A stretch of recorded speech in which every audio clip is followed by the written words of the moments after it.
Bayangkan tanah di hutan.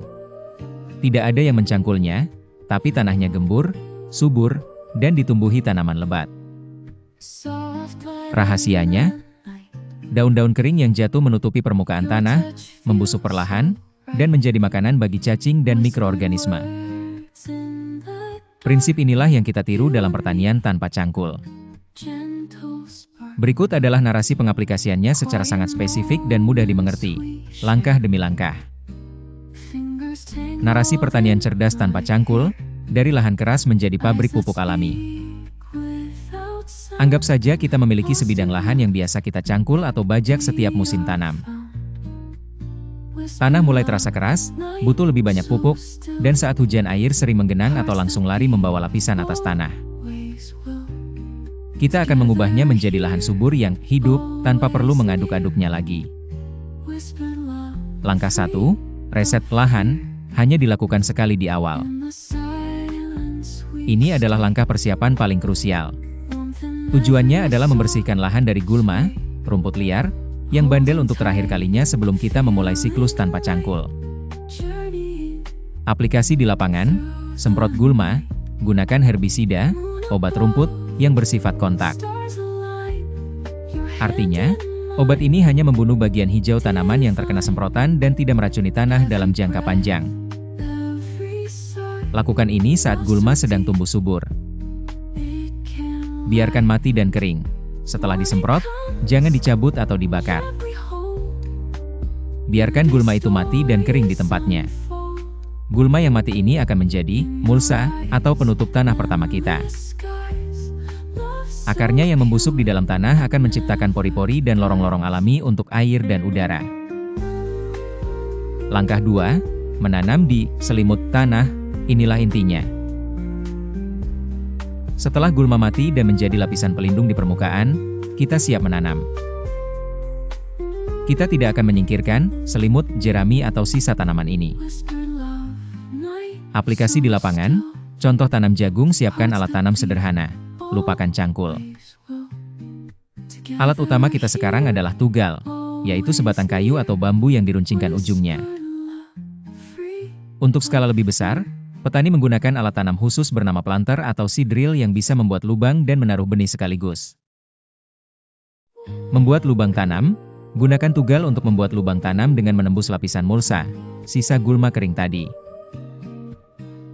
Cukup buat lubang kecil sedalam sekitar 5 hingga 7 cm, persis di titik tempat benih akan diletakkan.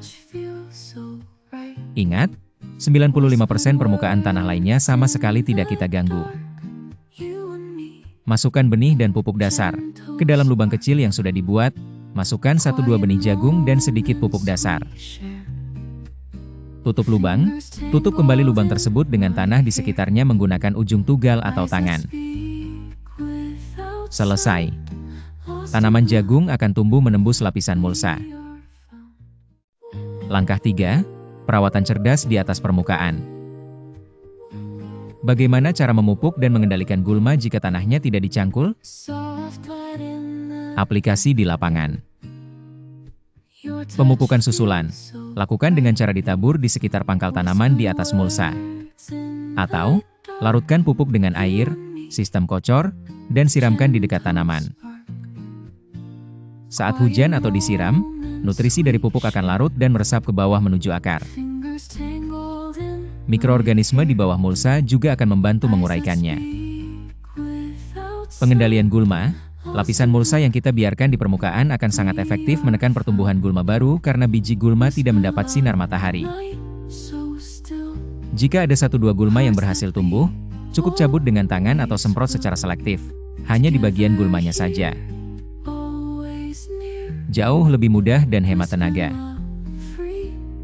Langkah 4, panen dan memberi makan tanah untuk musim berikutnya. Ini adalah langkah kunci untuk keberlanjutan.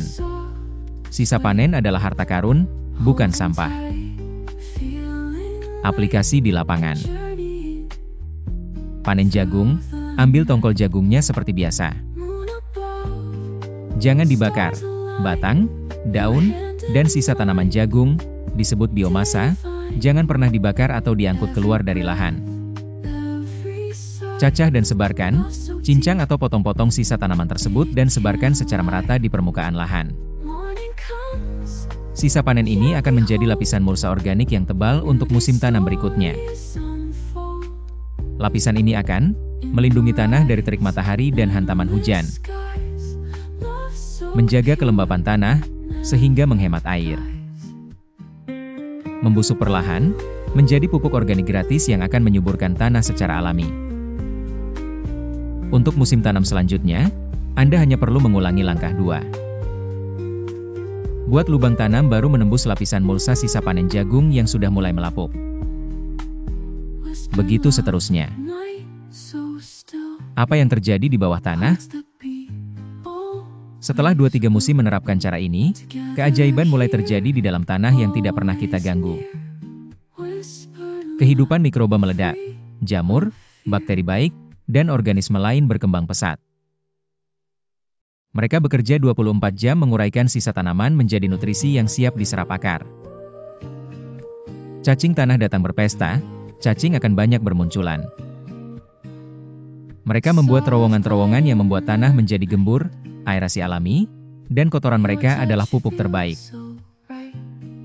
Tanah menjadi seperti spons, bahan organik dari mulsa yang membusuk membuat tanah mampu menyerap dan menyimpan air lebih banyak. Lahan menjadi lebih tahan terhadap kekeringan. Kesimpulannya, pertanian tanpa cangkul adalah mengubah cara pandang kita. Kita berhenti mengganggu dan mengaduk rumah para pekerja tanah, mikroba dan cacing.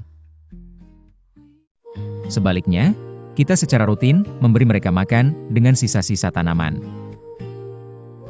Hasilnya, mereka akan bekerja untuk kita, menciptakan tanah yang subur, hidup, dan produktif secara berkelanjutan dengan biaya dan tenaga yang jauh lebih sedikit.